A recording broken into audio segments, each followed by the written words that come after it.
All right, Jesse on Fire, welcome back to the channel. So we got two more stories for you guys. We're going to talk about Conor McGregor, terrible news, and we got Bronny James, terrible news. One story, obviously, much worse than the other. I'm sure you guys have heard some about the Bronny James story. That's LeBron James' kid. This is going to be pretty shocking, actually. If you haven't heard about this yet, this will probably be pretty shocking to you.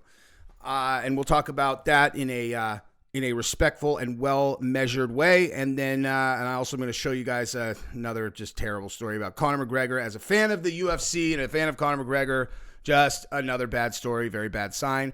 This video has a sponsor, though. I'm going to show it to you right now really quick, and then we're going to jump right into this thing. Give that a look right now. Now, I'm very excited to tell you about the sponsor of this video, Factor Meals. Now that we're back in the thick of summer, you might be looking for some wholesome, convenient meals to support sunny, active days. Factor, America's #1 ready-to-eat meal kit, can help you fuel up fast with flavorful, nutritious, ready-to-eat meals delivered straight to your door. You'll save time, eat well, and stay on track with reaching your goals. I personally do a lot of videos, train jiu-jitsu. I like to eat well, and I don't like to have to chop up all my stuff and prep stuff. I'm a great cook. I don't like to cook all of the time because it takes too much time. This is my solve for that. Factor offers delicious flavor-packed options on the menu each week to fit a variety of lifestyles, from keto to calorie smart, vegan plus veggie, and protein plus. Prepared by chefs and approved by dietitians, each meal has all of the ingredients you need to feel satisfied all day while meeting your goals. And if you're looking to mix it up, you can add a protein to select vegan and veggie meals each week. I personally compete in jiu-jitsu competitions, and I need to cut weight from time to time. And this is going to be now, going forward, one of the main ways that I do that. So I don't have to think about it. I can just have my meals prepped in a way where I know that if I drink a lot of water, I stay on task with these meals, I'm going to make weight. So this month, get Factor and enjoy eating well without the hassle. Simply choose your meals and enjoy fresh, flavor-packed meals delivered to your door, ready in just 2 minutes. No prep, no mess. That's exactly what I'm going to go eat right now. So head to factormeals.com/Jesse50 and use promo code Jesse50 to get 50% off. That's code Jesse50 at factormeals.com/Jesse50 to get 50% off. All right, thank you guys. So now let's check this out first, right? Let's look at Conor McGregor, and this is the fantastic news that we were all waiting for. Yay!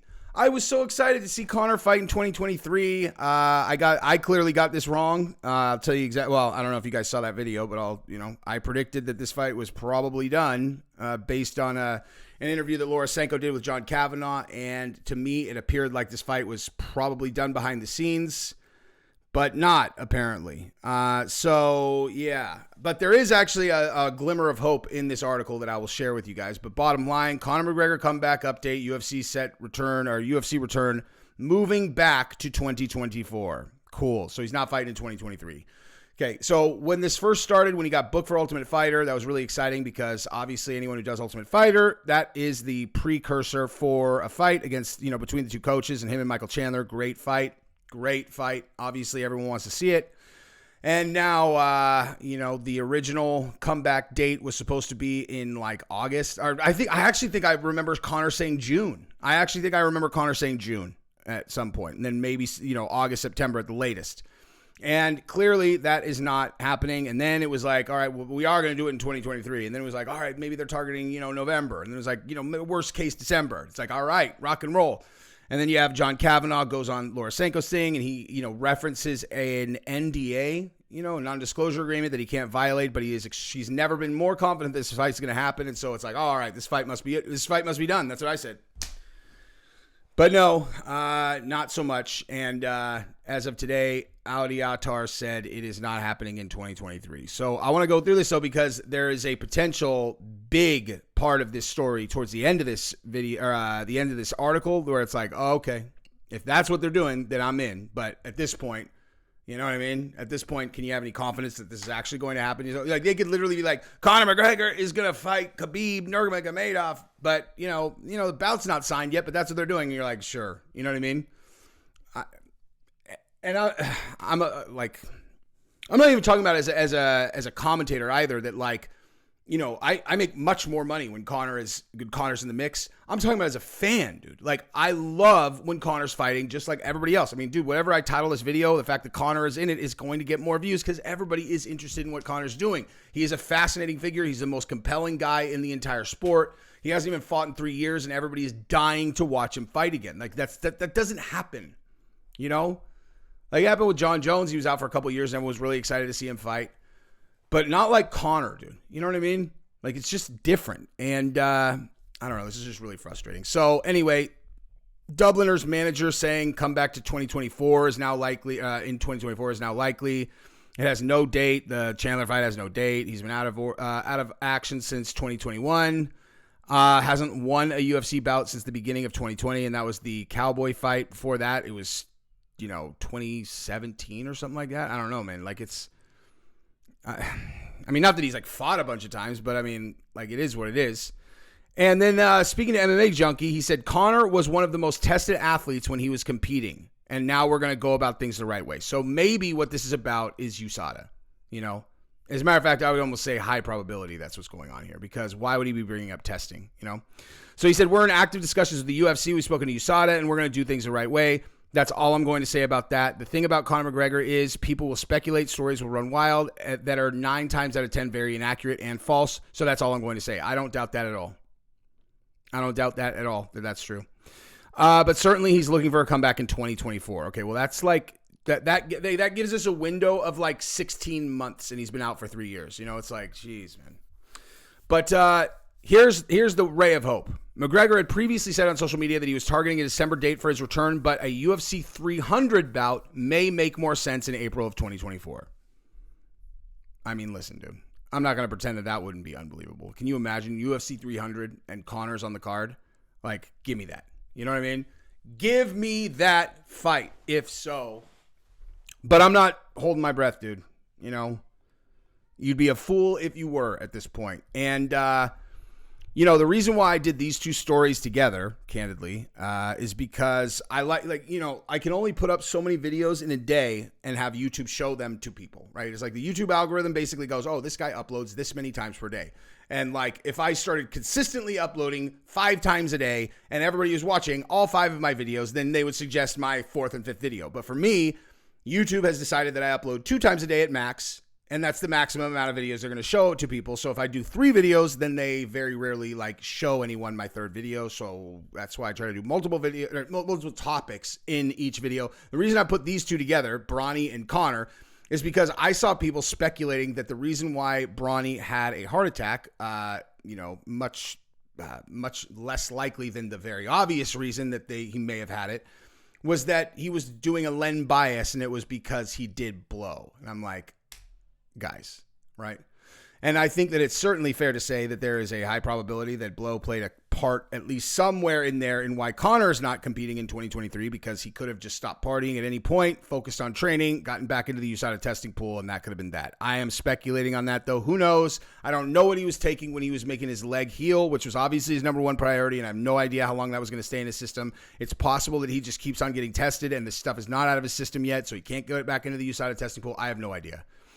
All I know is that I'm disappointed, and I really, really hope that we get to see him fight soon. So that's that. Now, switching gears and moving over to the Bronny James story. So here's what I want to say about this in advance, okay? So obviously, again, I'm not sure if everybody knows about this, but this is what's going on. So Bronny James suffered a cardiac arrest at the UFC practice. Where he had committed to go to school. He's in stable condition.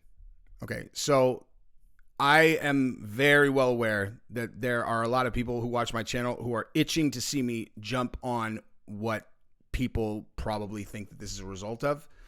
And first of all, I can't do that on this channel. But more than that, I look at this and I know that LeBron James to a lot of people is seen as someone who kind of exacerbates these conflicts between different groups in the country. And I've defended him before, actually, on my other channel, where I said, if you look at where he's from, where LeBron is from, okay, those are people who do not have a voice. There's no way for them to get their voice heard at all. And I understand him feeling as though he has to use his platform to speak to how those people feel. And so I give him a pass on the, most of the stuff that he says, even if it doesn't make any sense the first time that you look at it. As an example, right? When he said the thing about he needs to worry about getting pulled over by police so that he's not going to get, because he might get shot. And everyone's like, LeBron, are you smoking crack? What are you talking? There's no scenario where you're getting shot by police. Why would you exacerbate this problem and make it seem like even a person of your stature could potentially get shot by police. It's ridiculous. You're fanning the flames of whatever, right? Like that's how they interpret it. And that's how I did it first too. And then I really thought it through one time. It's possible that I might have been microdosing the day that I did this, but maybe. I can't really remember. But I really thought it through, and I was like, that's not what it is. He is saying that for people who really do feel like that in the poorest neighborhoods where he's from because they don't have a voice. So he's saying it for them. And so I give him a pass for that. Whether or not I think it's a good thing for him to say or not, he thinks it's a good thing. All I care about is people's intentions. That's all I care about. That's why the way I went at Luke Thomas, where I broke his balls about being uninformed, like I didn't say anything about him personally because I don't think he's a bad guy. I think his intentions are good. You know, the people who are saying like you owe it to public health to do X, Y, Z. If they, like they're the people like this. There are a lot of different people who sound like they're saying the same thing and they're not, right? Or they're saying the same thing, but they're not saying it for the same reason, right? Because bottom line, like if you're a person who genuinely believes that what you're doing is promoting something that is going to help people protect their health, that's what you really believe. And that's why you're saying this. And you're like, why aren't you guys doing this thing? Like, what are you doing? Do you understand what's happening? Why aren't you doing this? And then they end up being wrong. And then they're like, and then they own it, right? They own it. They're like, dude, I was wrong. What I was saying, I believed that to be true at the time. They have a total pass from me, like a 100% pass, a total pass, like 100% forgiveness, forgiven, total forgiveness, right? And then there are these other people that use it as a moment that they can like otherize, Oh, these anti-maskers, that kind of thing, And then they use it like they're posting about people on Instagram. It's like that's what it's actually about for them. They're getting the dopamine hit by hating people. That's what it's really about. It's really easy to pick those people out too. Very easy. And listen, dude, there's more of them than there are of the other side. At least it feels that way. So, point that I'm really like, this is all leading up to me saying this. Like, I don't care how you feel about LeBron James. This is a story about a dude whose son had a cardiac arrest at age 18. Okay, not to mention the kid who had the cardiac arrest at age 18, who now he's an athlete. Like, do you have any idea how scared he is right now? Can you even start to understand how scared he probably is? Bronny James, how utterly terrified this kid is. He's at a practice. He feels fine. Everything's rocking and rolling. He's good. And then boom, his heart stops. And because he got quick medical attention, he's alive. But now he's gonna be like, what is this from? Like, what's my condition? What's my condition? And if I'm right, or not if I'm right, because I don't have any idea what it's from. But, what we do know, right? What we do know is kids who go to colleges in the United States almost always are up to date on a certain type of treatment that to this day has absolutely no long-term studies. And let's say hypothetically that there were starting to be some data-driven long-term studies that showed that there were some bad outcomes. You can bet your goddamn life that you'll never hear about it in mainstream media here, right? Because it's all owned by the manufacturers and the people responsible for spreading it across the entire world. So you'll never hear about it, So bottom line is he's probably going to come out with little to no answers, or maybe he'll get his heart examined and they'll let him know like, oh, you have some scar tissue on your heart from blah, blah, blah. And oh, well, what's the likelihood of this happening again? And the entire medical establishment has been conditioned like it can't be that, right? And so if you don't really know what it's from, bottom line, it doesn't even matter. It doesn't even matter what it's from. It doesn't matter whatever. He has no idea if it's going to happen again.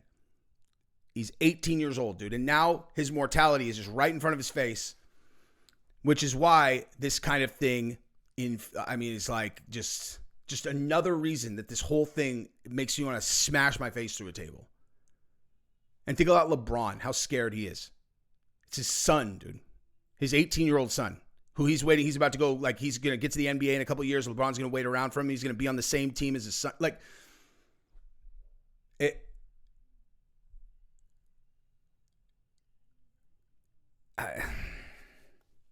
this topic's gonna be hard for me to talk about on the channel, dude.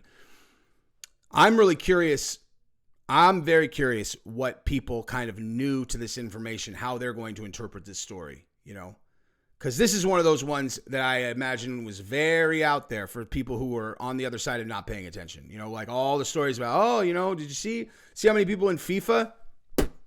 Maybe I haven't seen those videos yet of the dozens and dozens and dozens of people just going la la la la la la la collapse. La la la la la la collapse. Athletes. And then you take it back to studies that were shared on Rogan relating to certain types of things, and they're like, so which age group has been shown to be most at risk of heart conditions if they do this thing that they're being mandated to do? And it's like, teenage boys. It's like, teenage boys. And they're like, and what's the, so the thing that they're protecting against, what's the death rate for that group? They're like, essentially like none. Like there's like a person like Bronny James in perfectly good health and condition.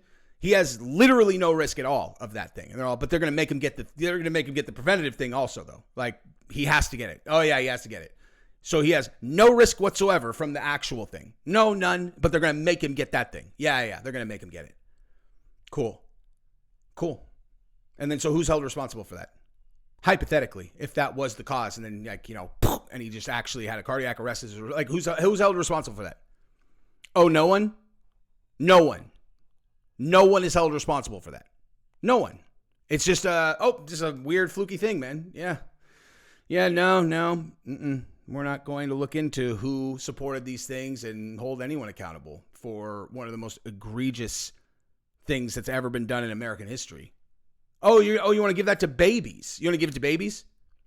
Babies. You want to give that to babies? What risk are they? What's their risk level? Nothing. But you give it to them anyway. Yeah, we're gonna give it to them anyway. Okay. All right, that makes sense. So who's gonna be held responsible if something happens? No one. Really? So why would you not want to give it to the babies then? Well, we really don't have any reason not to give it to the babies. Because you're soulless and you don't really care if it hurts them. Yeah, that's right. Yeah, we don't really care because there's no one being held accountable at all. Because there is absolutely no logical reason for us to have done that other than profit incentive. None. Because if something goes wrong, we're indemnified. Both personally and as a corporation. So, yeah, do it. Give it to all of them. Mandate it across the board. To everyone, make them do it. And then let's just also make sure that anyone who decides to speak out and say that this is not a good idea, clip them from society. Take away their social media, make sure they can't go into restaurants, all that. Like anybody who argues with this, clip them. If they protest, shut down their banking. That's what you should do. Shut it all down, man. We can't have any dissent. It's because of public health. That's why. It's very important. It's very important that we keep them quiet because they are the ones that are putting people at risk, So, yeah, be interesting to see if anybody writes any articles about, the connection between that and teenage boys and then the risk of cardiac arrest, because to act like there have never been any cardiac arrests prior to this would not be true, right? There have been athletes that just keeled over, seemingly healthy people who it turned out they had a heart condition, But the prevalence seems like it's kicked up quite a bit, Like, really does, doesn't it? And then you got Jamie Foxx. Now, I saw a video of Jamie Foxx. He's back, and he's like, thank you guys for the support. We all know what the reports were on what caused his condition, which was a, blood clot in his brain, stroke, and all that. And then the report was that came because he was forced to do a certain kind of treatment that he did not want to do, and they forced him to do it for a movie, and then boom, this happened. You want to know who has not refuted that story? Is Jamie Foxx. Has not refuted that.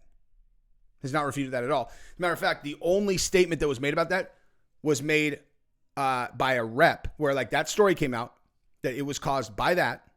And then there was a bunch of headlines that were like, Fox's team refutes this story. And then if you actually read it, the only thing they said, they made a one-word statement, which was something like, it was like, they called it untrue or something like that.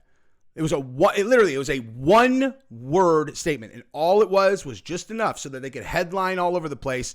Fake stories run about Jamie Foxx. Okay, well, how come Jamie Foxx is not saying that? It hasn't said that's not true. you know?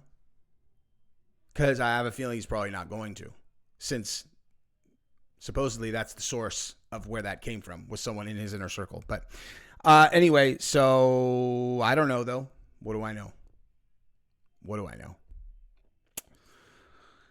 Anywho, that's what I got. So hopefully, I mean, it's one of those, it's like, I could say, like, hopefully he's okay. I mean, it sounds like he's okay, but, like, I already know he's not okay.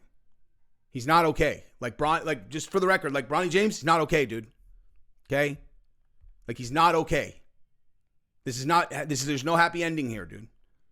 Kid had a cardiac arrest when he's 18.